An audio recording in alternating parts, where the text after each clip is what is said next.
Hi, I'm Jim. And I'm Jeff. Thanks for listening to the Stanching Tyranny Hour. Pour yourself a cup of coffee and pull up a chair while we start the march toward liberty. That doesn't make sense. How does one march while in a chair? Good question. You can figure it out. You're the engineer. Well, stay tuned and we'll let you know on 1450 AM WPG. Good morning. Good morning, everybody. Happy Saturday morning. Glad you could make it. Welcome.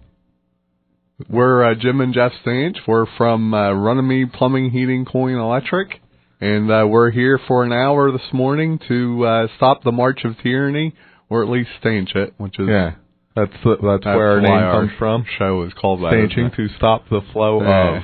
Right. Really slow it down. So we'll continue marching. We're glad you could be here. And we got a lot to talk about today. Boy, there's so much in the news. We debated what to talk about. You know, we have the gun control issue, right? Right. We have the debt ceiling, which kind economy, of seems to have been taking a bit of a back burner. Maybe by design. Yeah, maybe. We'll see. But then we realize, really, are they not connected in some way? Sure, of course they are, and we're going to talk about that. But first, why don't we talk shop a little bit? Why not? Because maybe people are listening for the first time, don't know who we are. Who are these goofy guys on the radio on Saturday morning for an hour?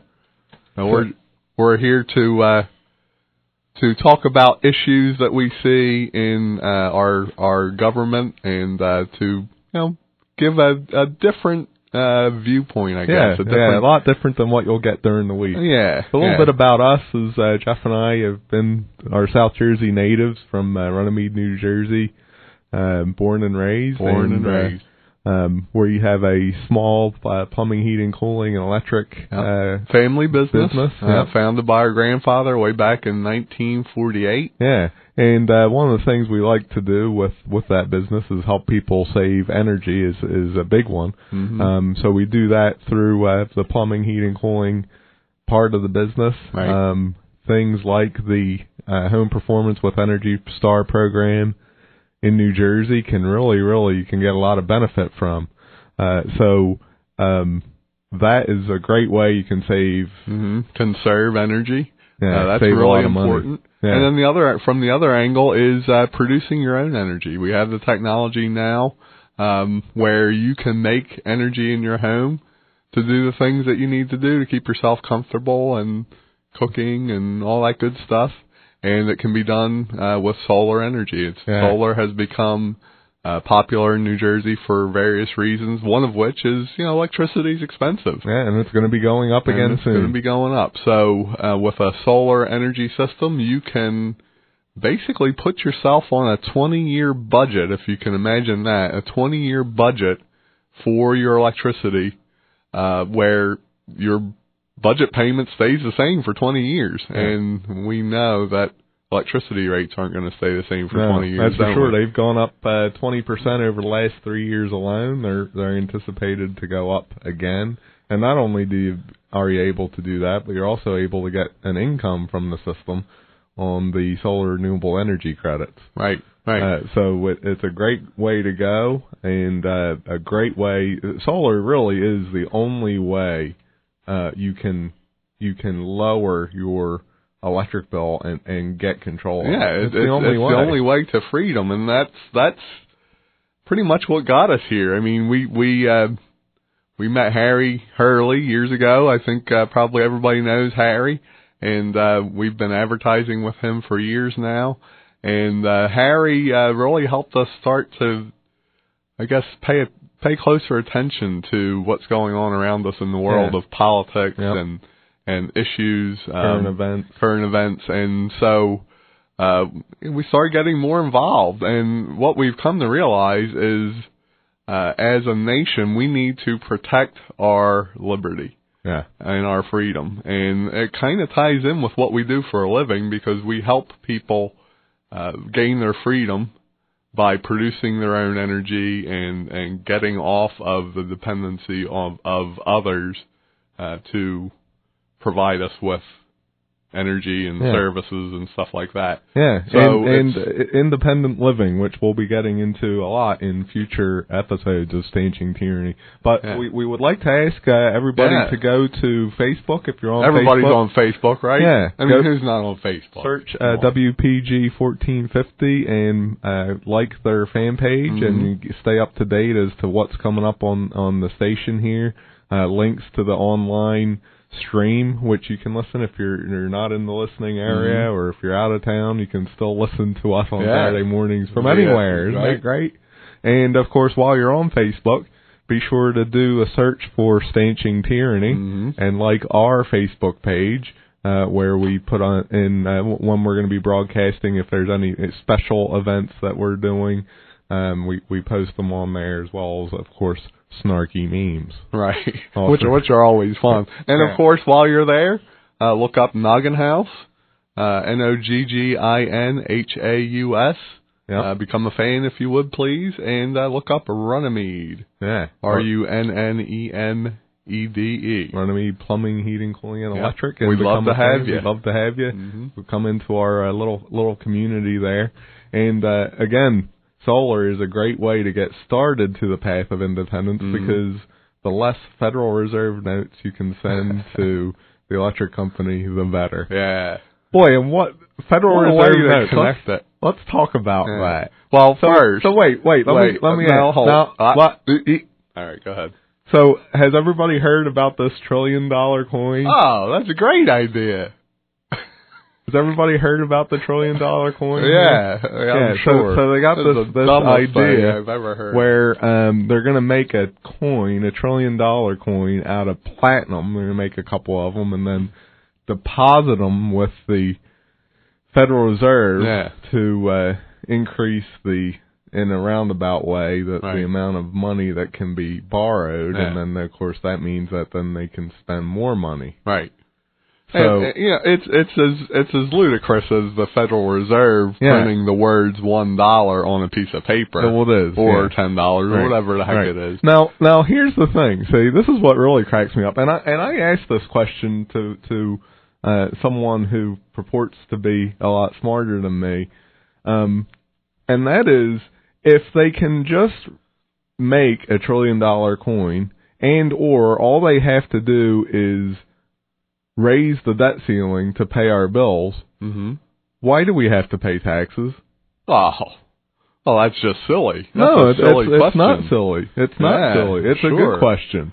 And that's the kind of answer I got. Yeah, I remember. Yeah, so the answer wasn't to say, well, this is why economically and administratively and the mechanics of it. Right. You know, they couldn't draw me a little outline and a flow chart and say, look, this is why. Yeah. They said, no, that's just silly. Right. Why is that silly? So in other words, they don't know. Yeah. What the answer to that is. But why is that silly? Well, but what we're doing already is not the reason why it's silly is because the way we've been doing it now is what we've been doing for so long. So therefore, anything other than that must be silly. Right. Right. And we're on the verge of the 100-year anniversary, aren't we? Of the way we've been doing things. Yeah. And what 100 years it's been. Yeah, it's the Federal Reserve. Yeah. Yep. So let's talk about that a little bit. This $1 trillion coin idea. So we have to go back to the Constitution, right?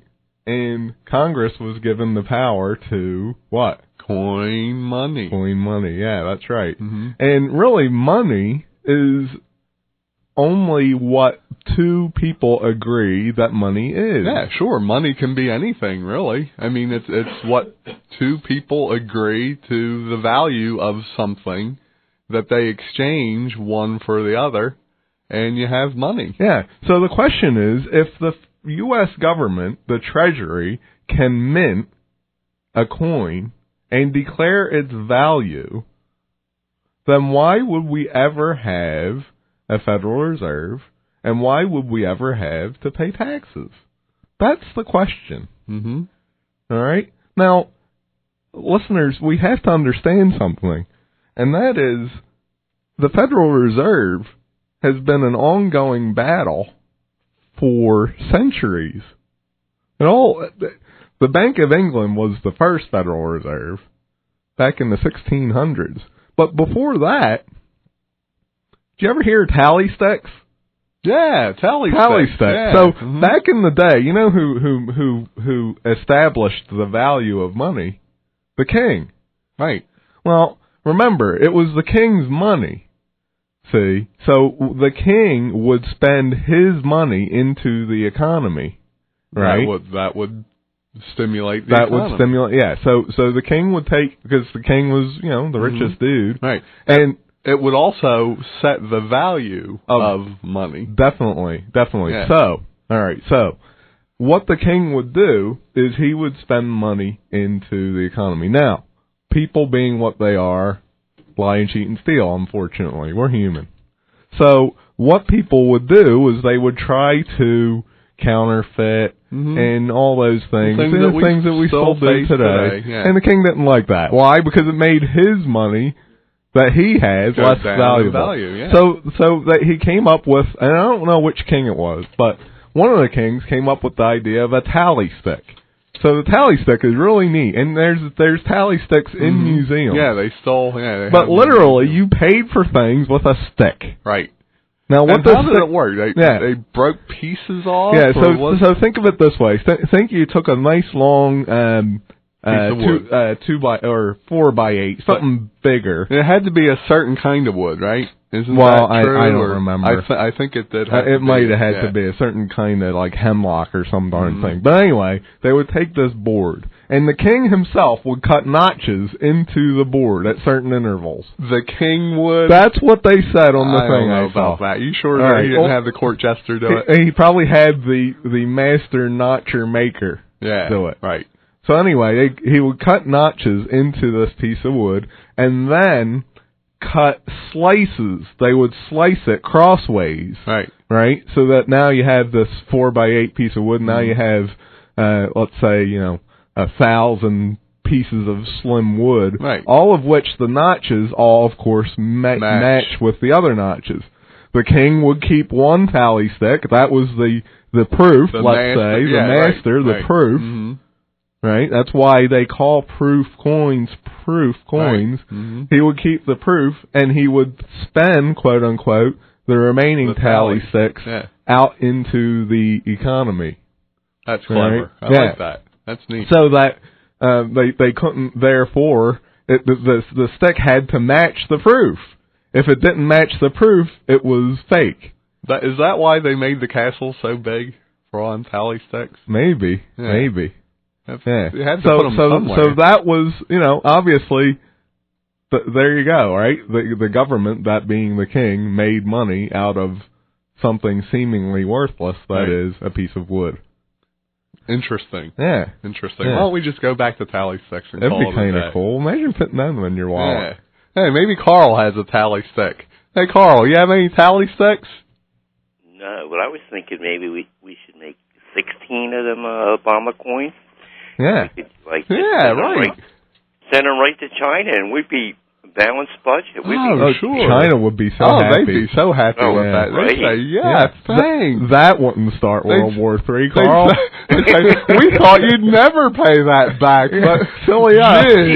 Exactly. Yeah. Great. We didn't know you had it in you. I think Obama should nominate Carl for Treasury Secretary. Did he already give that job up, did he? Yeah, Jack Lew. The problem with you, Carl, is you're probably not a member of the CFR. Yeah, Council of Foreign Relations. Yeah. You're not a member of that, are you, Carl? No, but I think I'm on probably some watch list. Yeah, well, so are we. But you know who is a member? You know who is a member of Council of Foreign Relations? Jack Lew. Jack Lew. What do you know about that? But, Carl, don't be too upset because it's not too late to join. You can join the CFR. Go online. You got to be nominated. By one of the members. Yeah. And then that nomination has to be seconded by 3 more members. Okay. Yeah. And then you're in like Flynn. But you got to pay your dues. Now, last I heard, Carl, it was that Hillary actually nominated Tony from Pleasantville. For membership. Great. That's true. Yeah. So Tony, congratulations, Tony. All right, Tony. That's right. I thought I'd rather join the NRA myself. Okay. Yeah. Well, that's probably a good idea. Yeah. I wonder how the CFR would feel about that. Yeah, I wonder. Yeah. Maybe we can't be members of each. Of course, remember too, Carl, that if you're a member of the CFR, you probably don't even have to worry about having gun rights, because you have a cavalcade of personnel at your disposal who will guard your very breath. Right. All, of course, at taxpayer expense, of course. Oh, naturally. Yeah. Right. So you guys are the Stance brothers, right? You're not the, what's that other word? I forgot it. That one of the women callers called somebody. I forgot. Oh, yeah, right. Yeah, we're not that other show. No. Right. Smothers Brothers. Smothers Brothers, that's it. Yeah, the Smothers Brothers, I remember them. Yeah. Right. But yeah, I thought that, 16 of them coins and we'd be in great shape. Yeah, no different than a tally stick. Yeah, but I guess, the tally sticks, too. But I guess you'd have to make them out of, a really rare wood, wouldn't you? Yeah, I think they did. They did, yeah. I forget what it was, but yeah, they did. Right. Definitely. Yeah, it couldn't be pine or anything like that. No, couldn't be something that we have here. Right. Oh, wow. Such is our luck. Yeah, I know. So is Obama, is he our first Muslim president, you think? Is that part of our problem? He is definitely, he says he's not Muslim, and maybe we should just give him the benefit of the doubt on that. But there's no doubt that he's got strong Muslim influences. I mean, he grew up in Indonesia, which is Muslim. I think his father or stepfather or somebody, his grandfather, some sort of father, was Muslim. So, can we say that he's the first Muslim president? I'm not sure about that, but can we say that he's the first president to be strongly influenced by the Muslim faith? Absolutely. Yeah, we can definitely say that. I was thinking that's why he had our military stand down in Benghazi, because he didn't want to, attack any of his Muslim Brotherhood friends or whatever. Well, could be. Yeah, he was probably just doing as he was told. Right. Well, that's possible. That's quite possible. Yeah. Right. But I would rather him not do what he was told. Yeah. Well, that's the thing, and we'll be talking about a president very soon this hour who didn't do what he was told. Yeah, and he was great. Okay. He was great. Absolutely. All right, Carl. I'll be listening. All right. Thank you, Carl. Bye-bye. So the guns and money issue, they're closely related, and that we're going to talk about both here. But I did want to bring up a couple things on the guns. That's all over the news. Yeah. And one might think that it's a good diversion from the real issue, which is the economy and the debt ceiling and our whole monetary system, which it might well be. But boy, what a circus this week between the Piers Morgan show, Alex Jones on there. Which, let's face it, Alex Jones didn't do anything for the Second Amendment. Would you agree with that? I would agree. I watched it, and he basically gave credence to the gun nut argument. Yeah, he sure looked like a nut. Right, and there you go. Yeah, and now on the other hand, Ben Shapiro. Did you see Ben Shapiro? Yeah, he was great. That guy was on it. You know, he was all over. If you haven't seen Ben Shapiro on Piers Morgan, look it up and have a look. I think it's all over YouTube. Yeah. Boy, he was great. Lifetime Secret Service protection for the president. Yeah. And, isn't that great? For the President Obama and for President Bush. Yeah, well, interestingly enough, the bill was introduced by a Republican. Yeah. So, you know where we're going with that. Right. We're equal opportunity offenders. So that's what it is, and that's all. Yeah. And so we didn't hear any griping about that, is what Jeff's trying to say here. Yeah, exactly. Yeah. Right. It just quietly went through. And then we have here in New Jersey. Mental health screenings are on the way. Isn't that a great for idea? you to get a gun permit. Assemblyman Joe crying. Joe crying is crying about guns. Yeah, and for you people who are objecting, Joe Cryan says, quote, "As a law-abiding citizen, you understand that laws change and evolve. The times have changed. Our culture has changed. There is clearly a diminished sense for the value of life." Well, you know what, Joe? Yeah. That's a lie. Right. That's a lie when you say that laws change and evolve. Laws don't change and evolve. The law of gravity, has that changed and evolved? Not last I checked. The first law of thermodynamics, has that changed and evolved? Not last I checked. The law of motion, has that changed and evolved? Depends. Am I driving? I didn't think of that.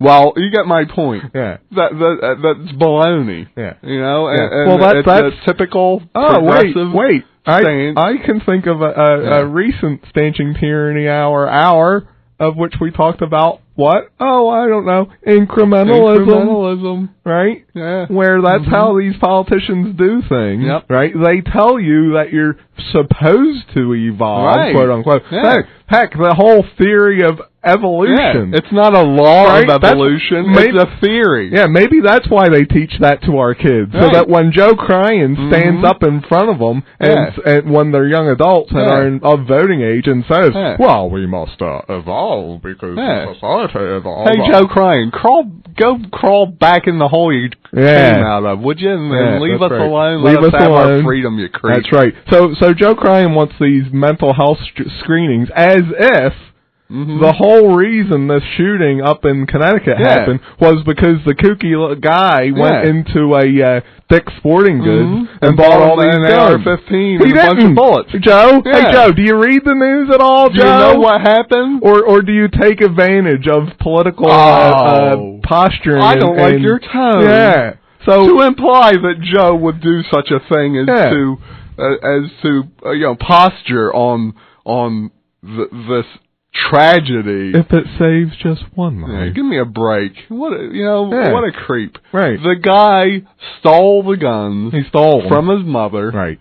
And no amount of mental health screening would have kept that from happening. If a guy wants to steal something, he's going to steal something. And for that matter, people who are law-abiding citizens who have guns can prevent that from happening by defending themselves. But instead, of course, Joe Cryan wants to inconvenience law-abiding citizens under the guise of keeping us safe. Yeah. And here's the thing, right? Here's the thing that because people are generally, I've seen this poll, and people generally think this is a good idea. I'm here to say it's not a good idea. You know why? Here's why.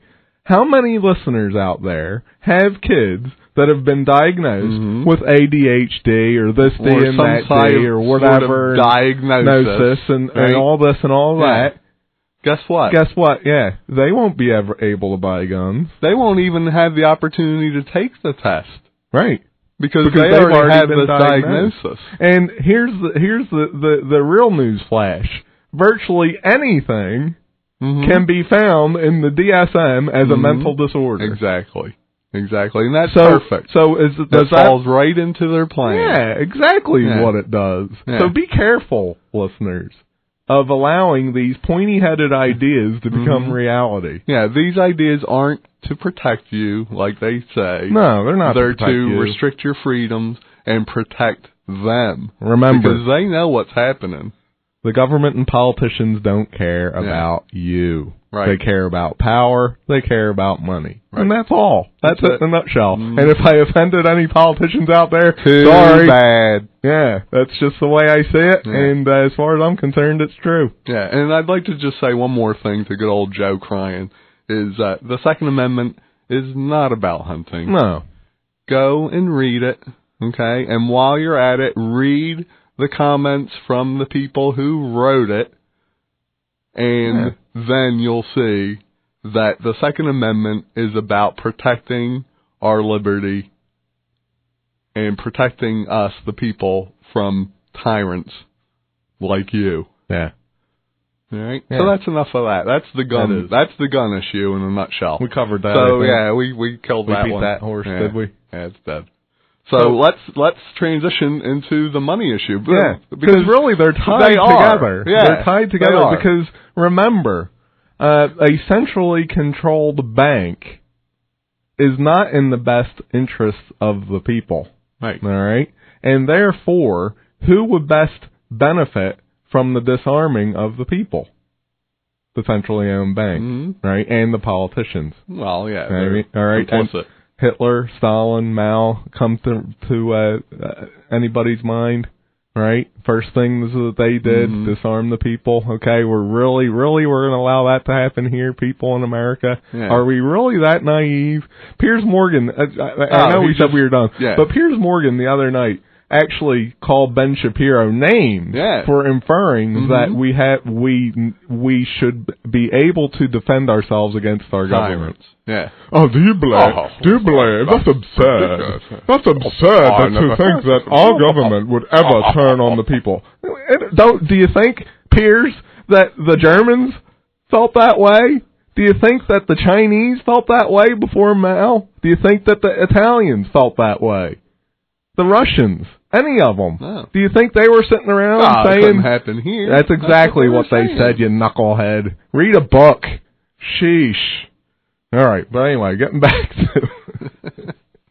back to the way that we create money. So in 1913, we were saddled with the Federal Reserve and the central monopoly power of a bank, right? It's not federal, and there's no reserves. Right, and that was a result of a struggle that went on for decades prior.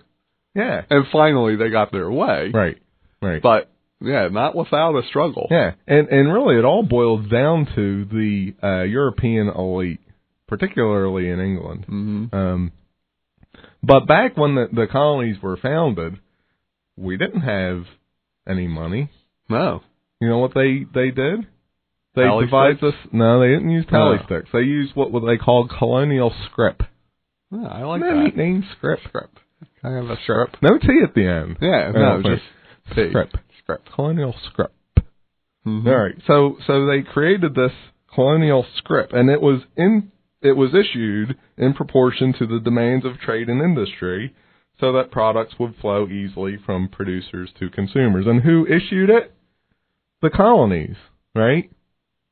They had state banks then. So the nice thing about the way they did it was they always backed it to something, which at the time was gold and silver. Right. Imagine that.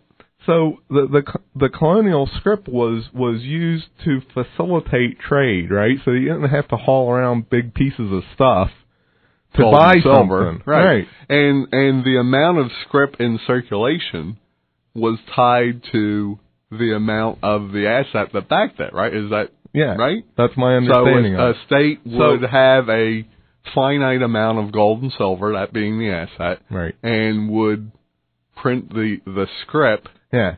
And in theory, they didn't even have to have backing as long as they had the political will to control the supply of the scrip. Right. Okay. Right. Which is the biggest problem. It's what we're seeing now without backing, but it could also happen with backing. Right. So you're right. And the thing is think about this. So here they're a government, all right, and they decide that they're going to put X amount of millions of dollars into circulation, right?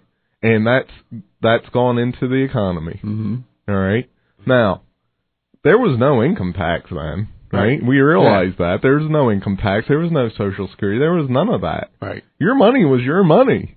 Your scrip was your scrip. Right. Now, the issue probably started because then they were states, right? Yeah. And each state had its own script, I suspect. Well, is that right? Well, this happened before the Revolution. Okay. So really what happened was the Brits didn't like it. Oh, I'm sure. Right? They didn't like it one bit. So they passed the Currency Act of 1764, requiring that all the taxes that we the colonists, paid to England be paid in gold. That's right, in gold and silver. All right. Yeah, so it basically prohibited the colonial officials from creating their own money. it forced the colonies onto a gold and silver standard. So once that happened, so think of this, right? Now all of a sudden, you're an economy that's relying on colonial scrip. Right. You as an individual, companies, individuals, whoever, exchange. Now all of a sudden have to take your real assets, which right. is gold and silver, and send it over to England. Right.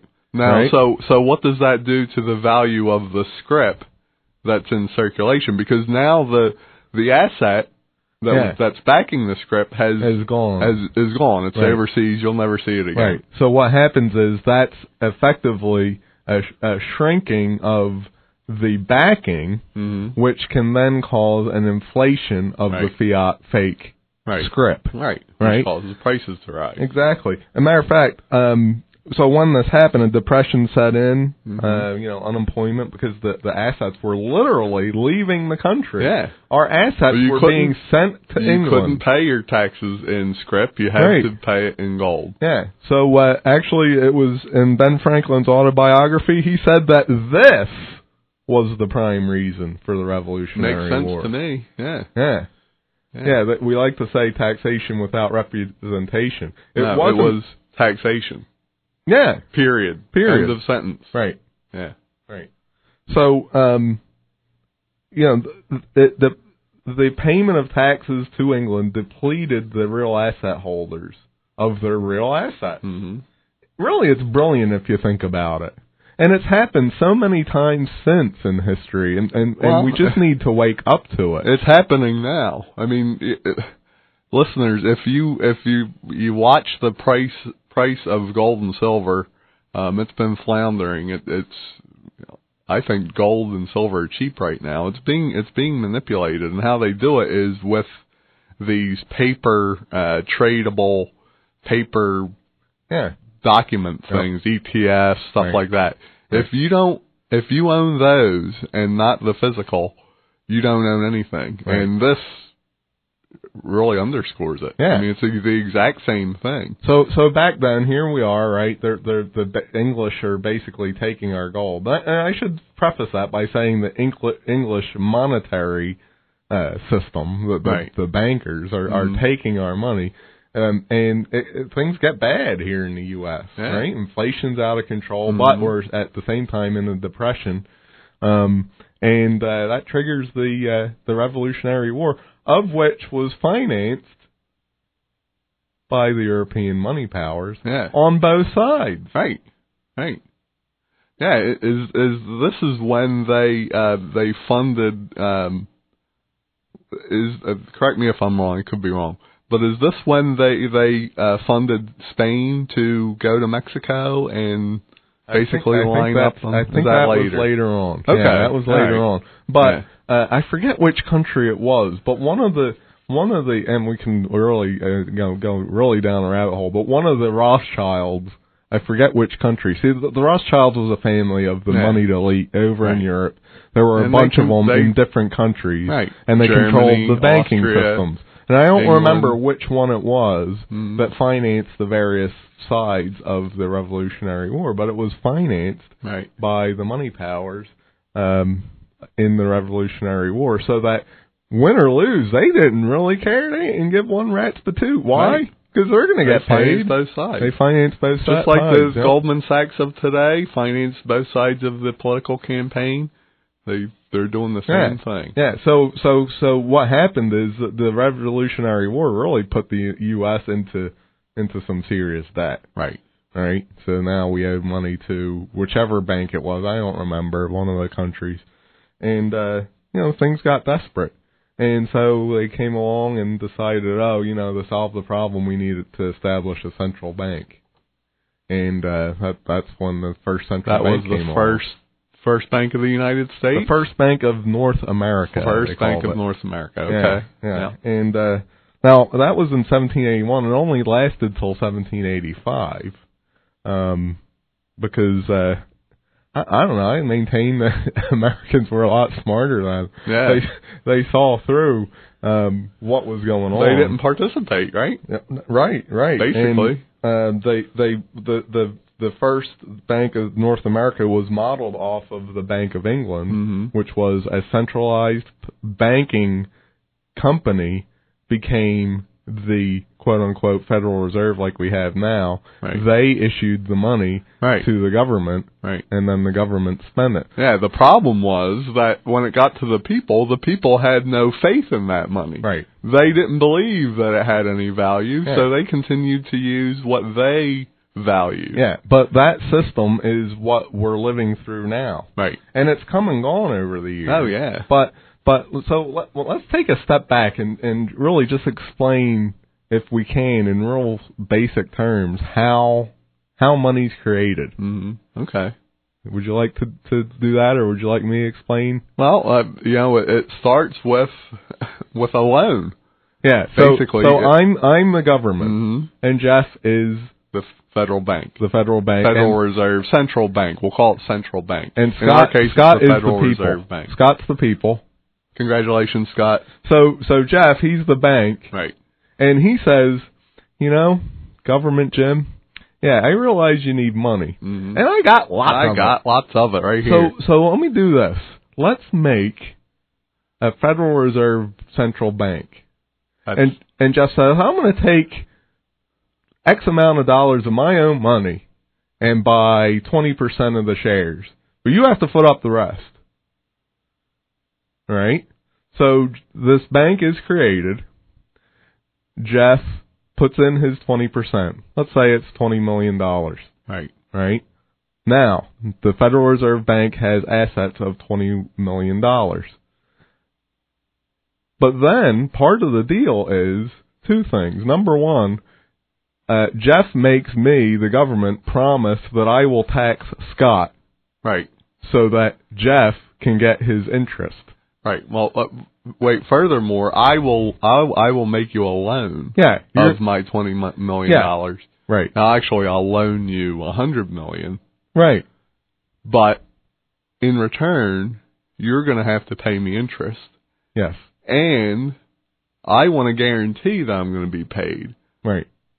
That guarantee is that you will tax Scott. Yeah.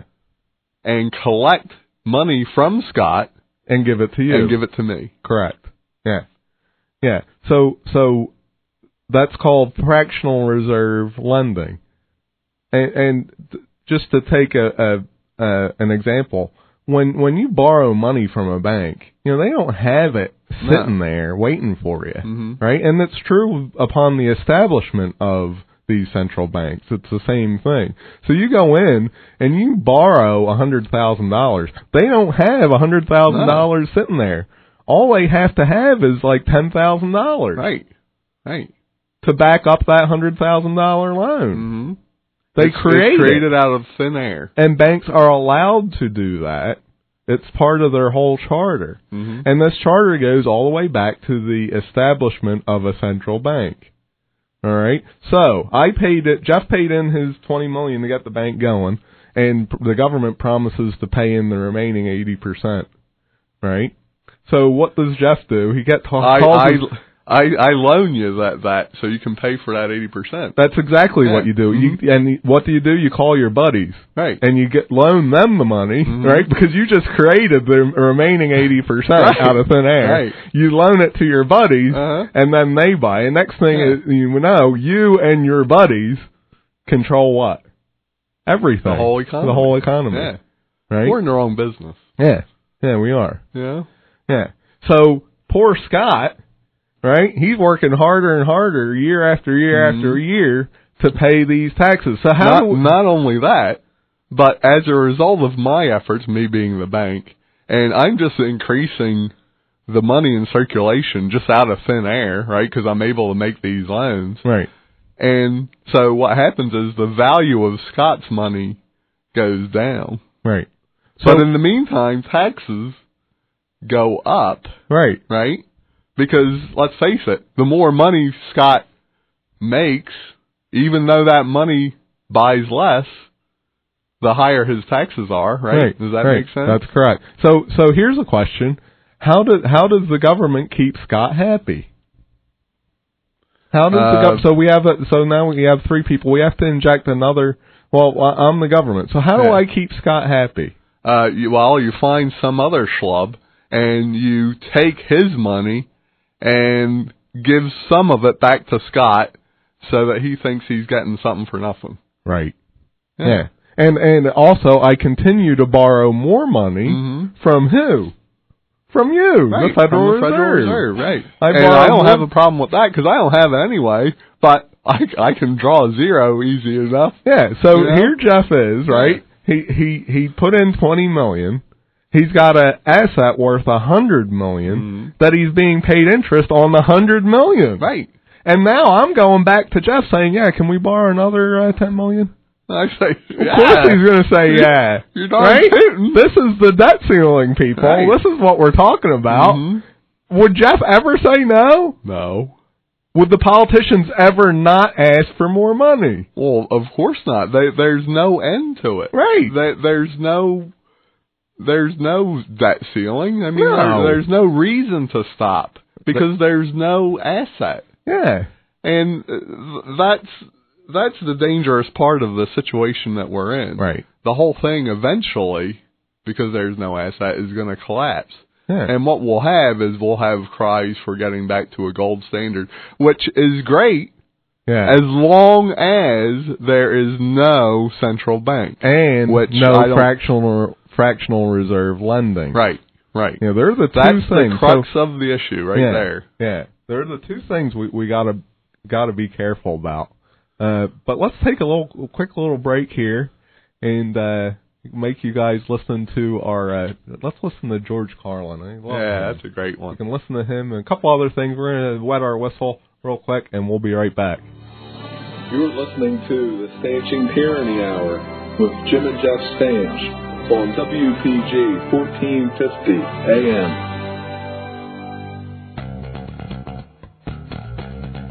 Forget the politicians. They're irrelevant. The politicians are put there to give you the idea that you have freedom of choice. You don't. You have no choice. You have owners. They own you.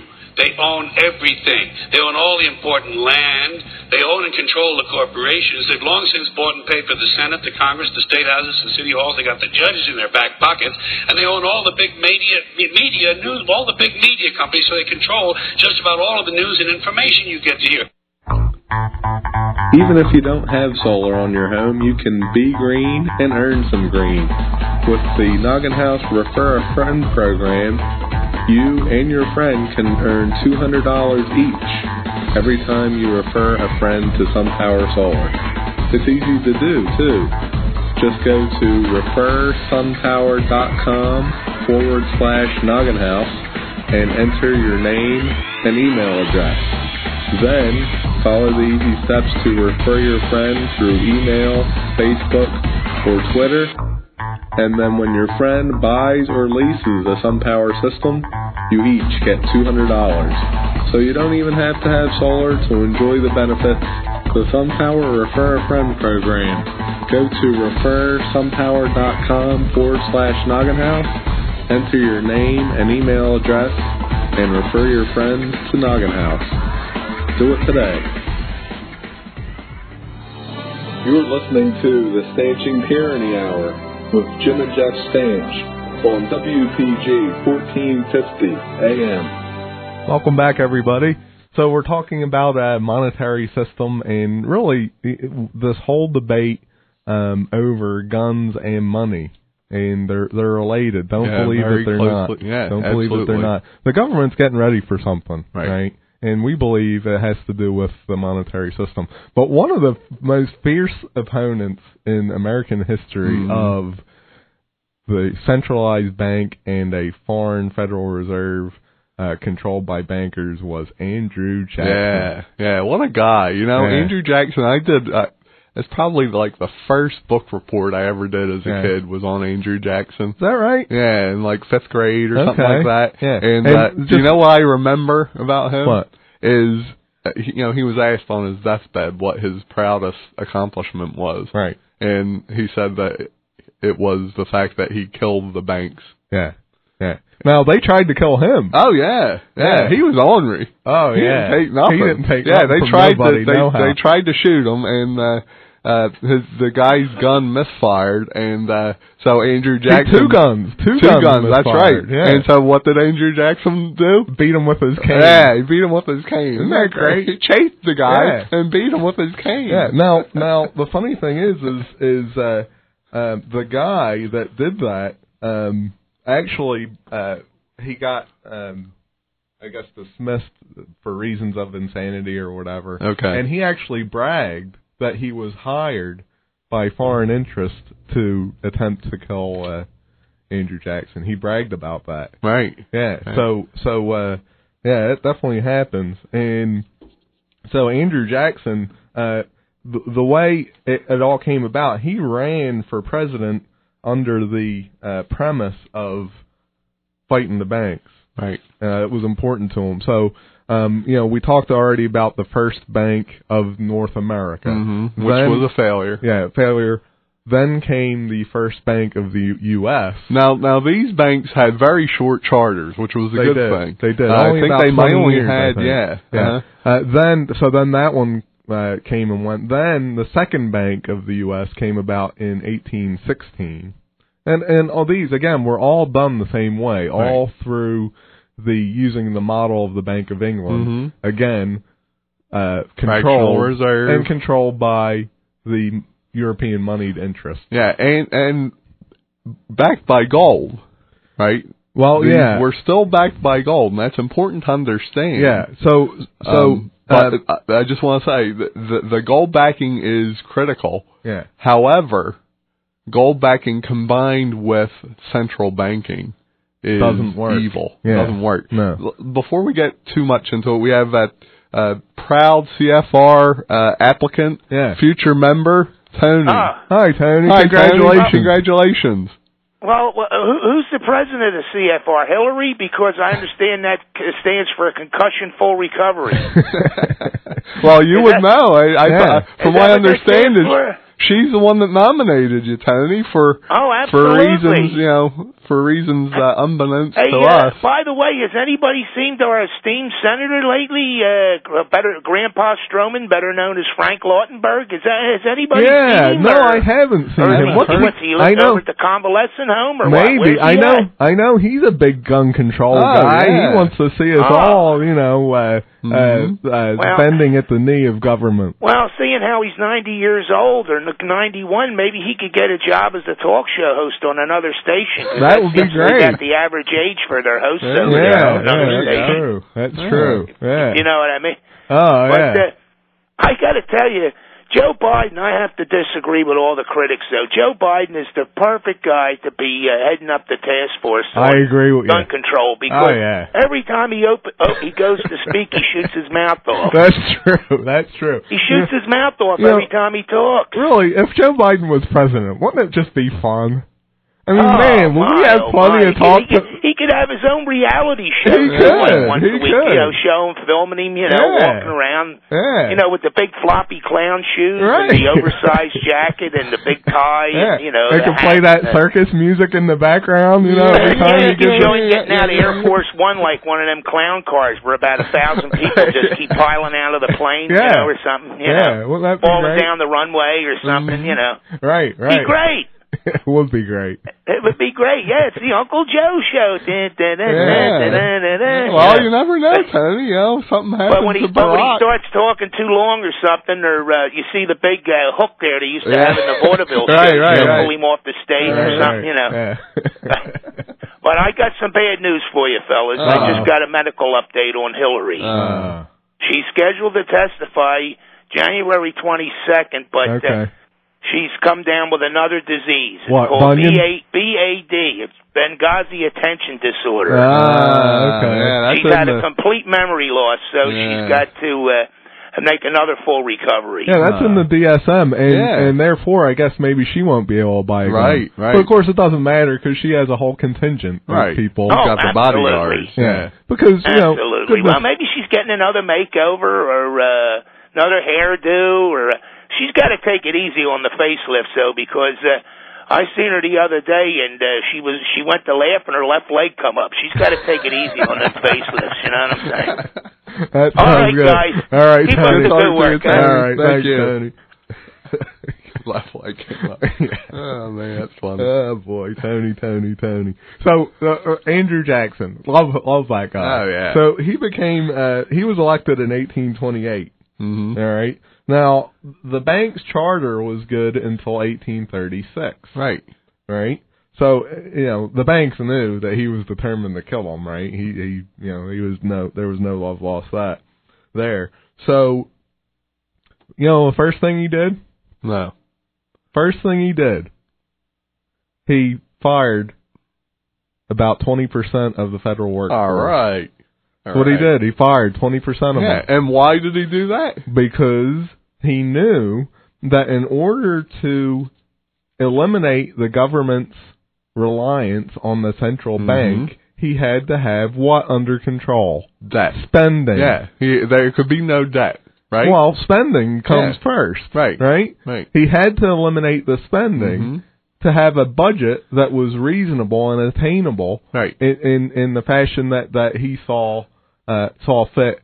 Yeah. For the money supply that he, through his math, he was pretty good at math from what I understand, was able to ascertain was prudent for the country. Yeah, well, remember, at this point in our history, we were still paying for two wars, right? We had the Revolutionary War, we had the Spanish-American War, which was funded, by central banks overseas. Yep. They put these countries in Mexico and in Canada, basically to invade. And we, as a result, had to borrow money from who?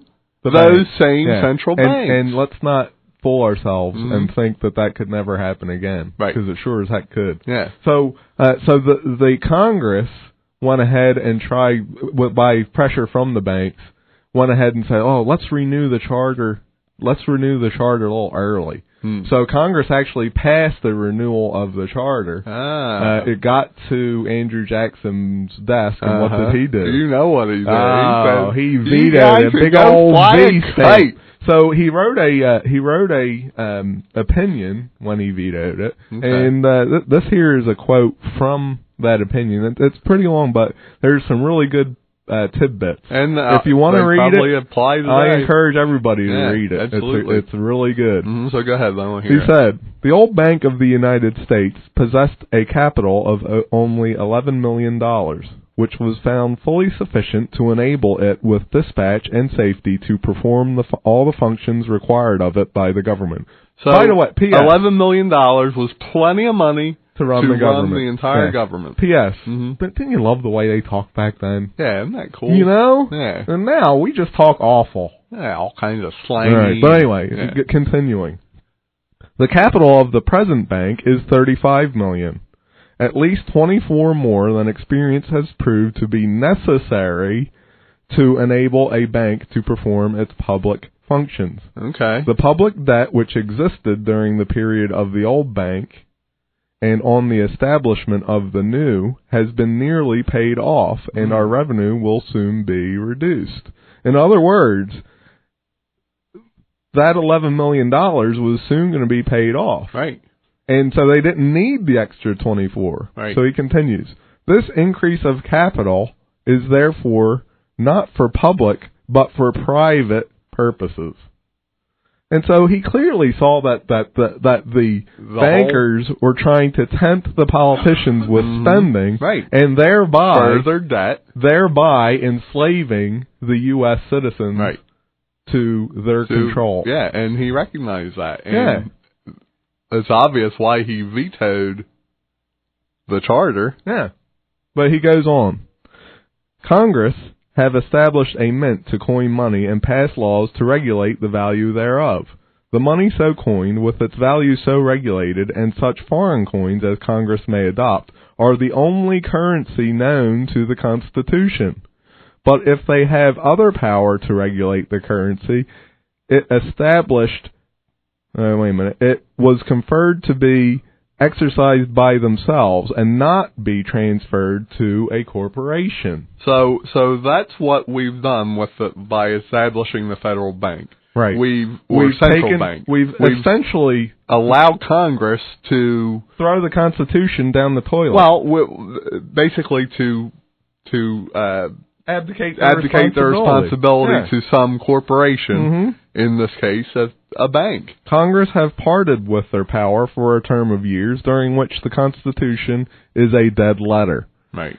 It is neither necessary nor proper to transfer its legislative power to such a bank, and therefore unconstitutional. Have we had a president in recent memory that vetoed laws because they thought they were unconstitutional? No. See, we've for the last 100 years been snookered into this notion that, it's not the president's duty to... No, we've been snookered into this idea that the Constitution is a living document, and that it evolves. Just like our friend Joe Cryan, Assemblyman Joe Cryan, the creep. And so let me mention something that can be a whole nother show. Yeah. You know how they did it? Oh, absolutely. Is through what is known as precedent. Mm-hmm. Black's Law Dictionary, 1891, precedent. And precedent is...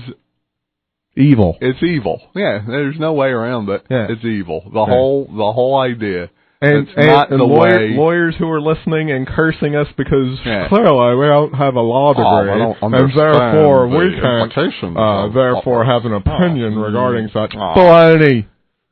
Call us. Tell us we're full of baloney, and we'll tell you otherwise. No, they can't call because we're almost out of time. We're winding down. I know the music's going to be coming on, but what I want to say is go and look up what we're talking about. Don't just take our word for it. No. Do some research. Read about Andrew Jackson. What a guy! Yeah. I swear they put him on a $20 bill just to poke a stick in his eye. That's right. And they'll get theirs once America wakes up. That's right. We'll see you next week.